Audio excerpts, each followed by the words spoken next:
So far, what I've been sharing is all about the visual talks, and that's a very important part of the Suppressed Histories collection. But I've written some books now and articles too, of course. I want to share with you some of the things that are available from Valletta Press. And this is my first book, Witches and Pagans, Women in European Folk Religion for the period of 700 to 1100. And next up, coming later in 2018, Pythias, Melissae, and Pharmakides. These are names for women who are seeresses, priestesses, and witches, looking at Hellenic culture specifically. And these books are both part of a whole series called Secret History of the Witches. And it's all sitting in file drawers. I'm trying to crank out the volumes now, but really looking at the whole span of European history and tracking what happened there and how the codes of domination became embedded and women were pushed into more and more marginalized place, and the whole process of the witch hunt that is still very much with us in terms of the suppression of female power, the silencing of women's voices, the concentration of power that is basic to the current world order. This is a third book that I published, Theosophy, Coloring Book of Goddess Spirits Ancestors. And so it's real fun. There's also good information on the back of each picture is background about the sculpture or whatever it is. And this book will be coming up a little later on, looking at women shamans in different parts of the world, medicine women, oracles, and all of that. And then another thing that I've been doing for a long time is trying to visualize how does all this get put together.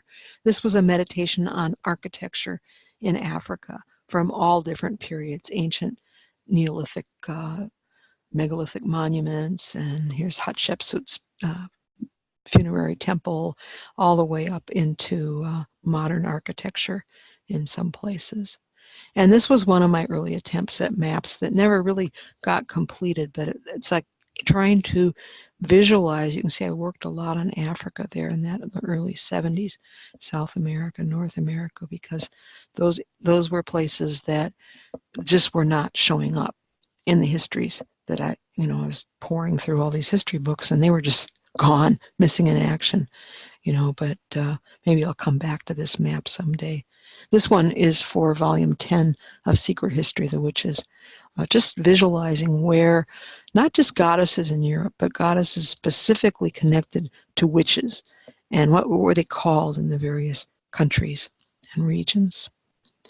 And then also mapping out words, groups of words, etymological interrelationships in the European languages. This too is part of Secret History of the Witches.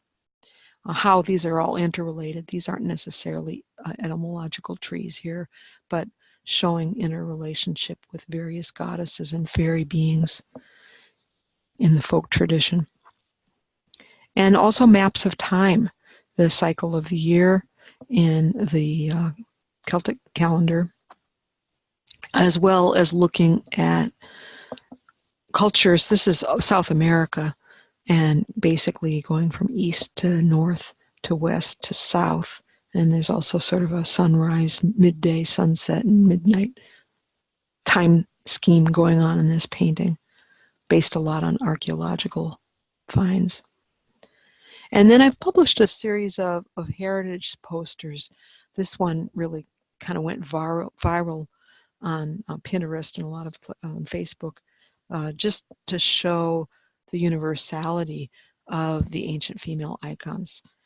These are really important in the oldest archaeological layers of a large part of the planet, and showing some of the common themes also that come up. Same with these posters, Sacra Vulva, the sacredness of the delta, the female delta, and the way that it's been celebrated in art all over the planet, including in the vulva stones. And these are interesting because these are petroglyphs, so they're engraved in the rock. Some of them are extremely ancient, all over Bolivia, Wyoming, Queensland in Australia, Baja California, Thailand, in Utah, France. And then the last of the heritage posters that's out so far is this breast pots.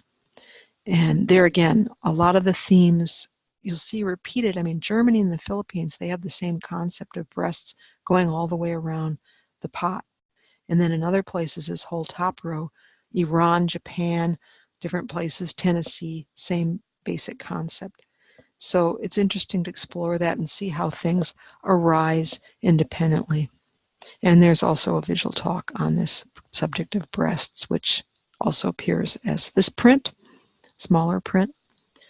And so I've got some of these 8.5 by 11 prints also that I'm doing these composites now just to kind of draw connections and just enjoy the beauty of this ancient art.